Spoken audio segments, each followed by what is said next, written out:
Hello friends, so here is the next video about the IPv6 neighbor discovery. So in this video we will discover the IPv6 neighbors for local and remote networks. Okay, then let's start our video. Firstly, see the instructions. In instructions there are two parts. In first part we have to discover the IPv6 neighbor for local network. In first part we have two subparts. In the first step, check the router for any neighbors that it discovered. For that, click on the router RTA and then go to the CLI and enter the command show IPv6 neighbors. If there are any neighbors, then we have to clear all those neighbors. If there are no entries displayed, then we have to leave it like that only. Okay, let's start. Firstly, click on the RTA and then press enter, show IPv6 neighbors. Okay, there are no entries, so leave it like this. And then we have to click on the PCA one and then select the desktop and then go to the command prompt. We will do that one also. Keep it like this. Next, click the in step 2 we have to switch to the simulation mode to capture events. For that we have to click the simulation button in the lower right corner. Okay, and click on the show all or none. Here event list filters visible events none. Okay, next in command prompt of PCA1 we have to ping this address. Okay, we will do that. First close this and then go to the PCA. I will ping now. Okay, ping space 1 and space 1 2001 colon db8 colon acad colon 1 double colon b. Okay, now we will see in the simulation there is nothing. Okay, the process will be the pinging process of PCA2 will start. Click on the forward capture. Here we can see 150.007s. Okay, next click on the edit filters and then go to IPv6 and select ICMPv6 and NDP and close this. And then here we can see there are a lot of events here. We have to start from the first event ICMPv6. Okay,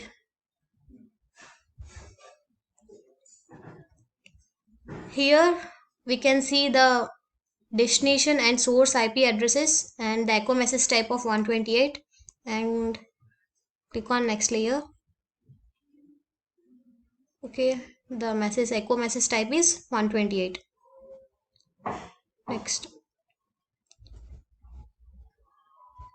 click the next simulation next square text which it mean next event in the simulation panel.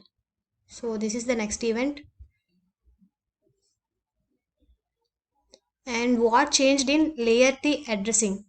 Is there any change in the destination and source IP? We will check 2001 db8. Okay, yes, there is a change in the destination IP, right? When we compare the ICMP destination IP with the next event of destination IP, there is a change of destination IP address here and the message type also. Next, what is the layer 2 address shown?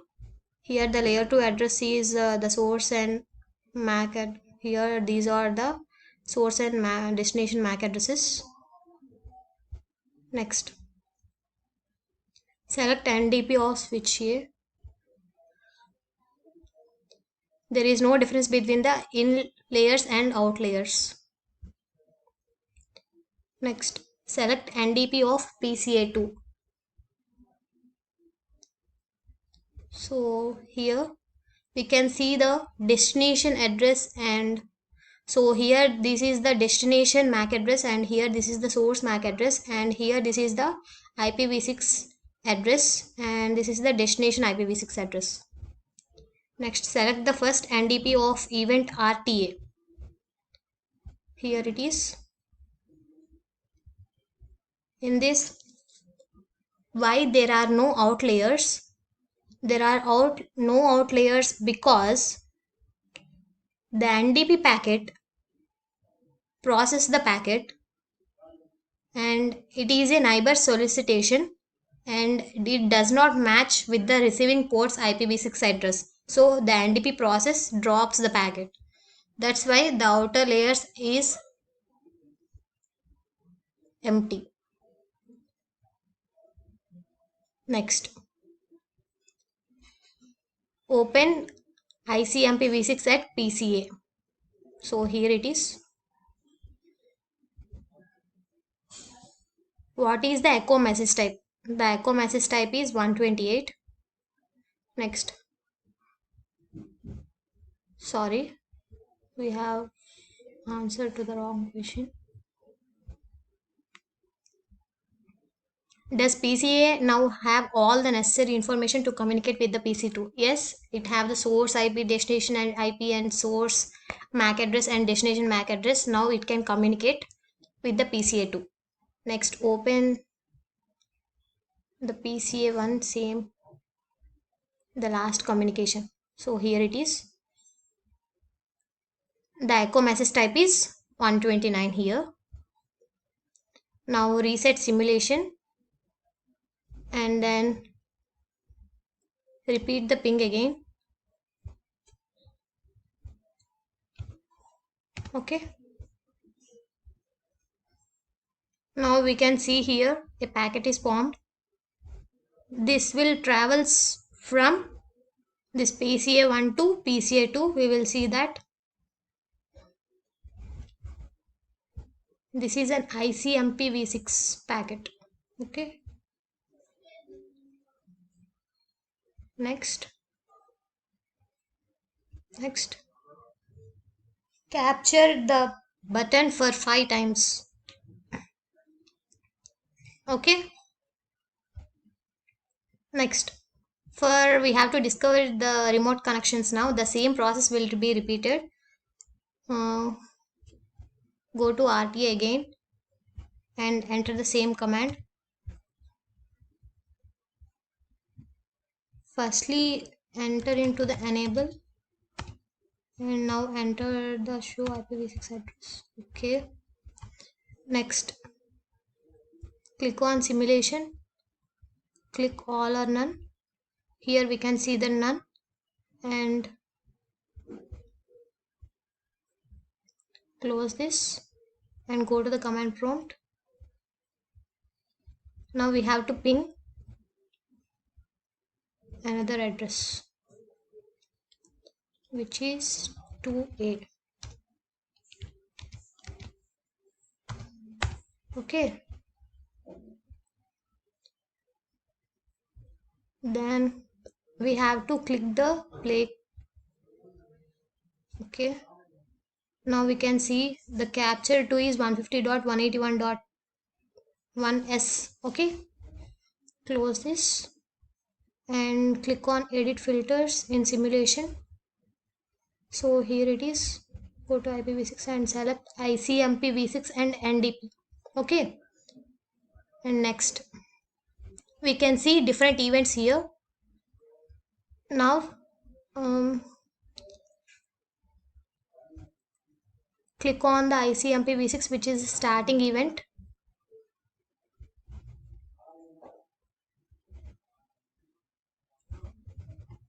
So here it is the starting event, and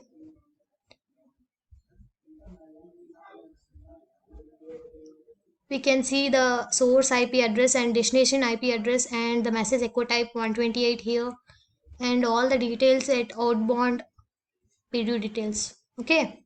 Next,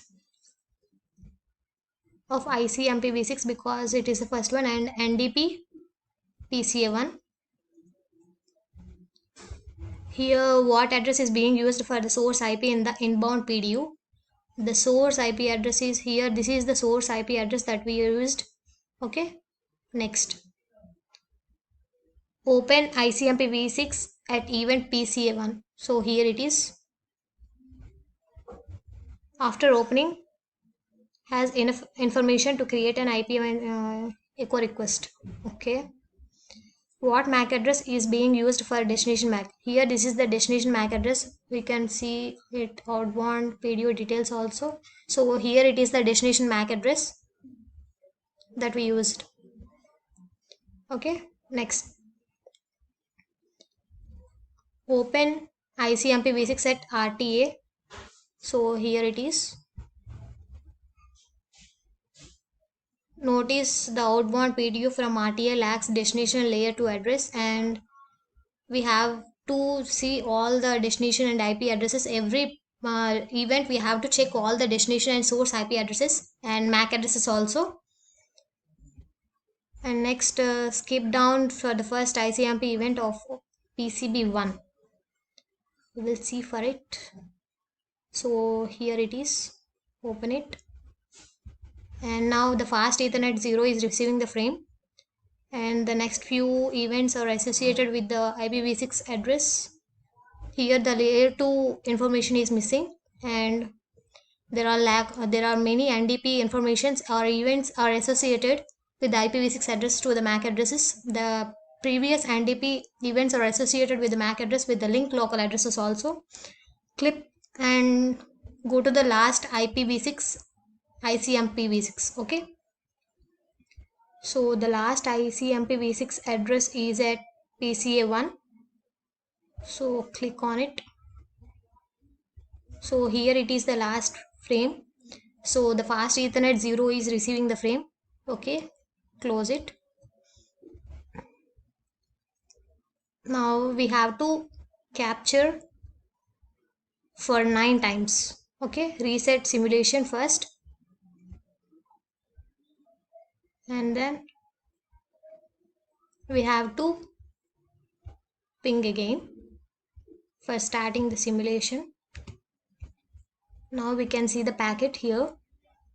Now this is an ICMPv6 packet.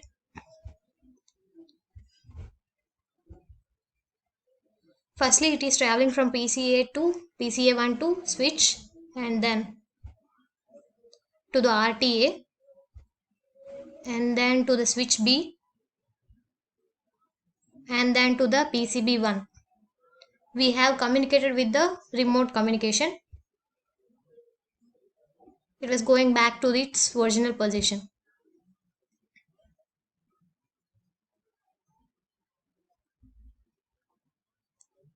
Okay.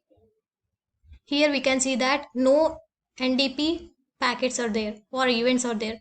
Only ICMPv6 events are only there, right?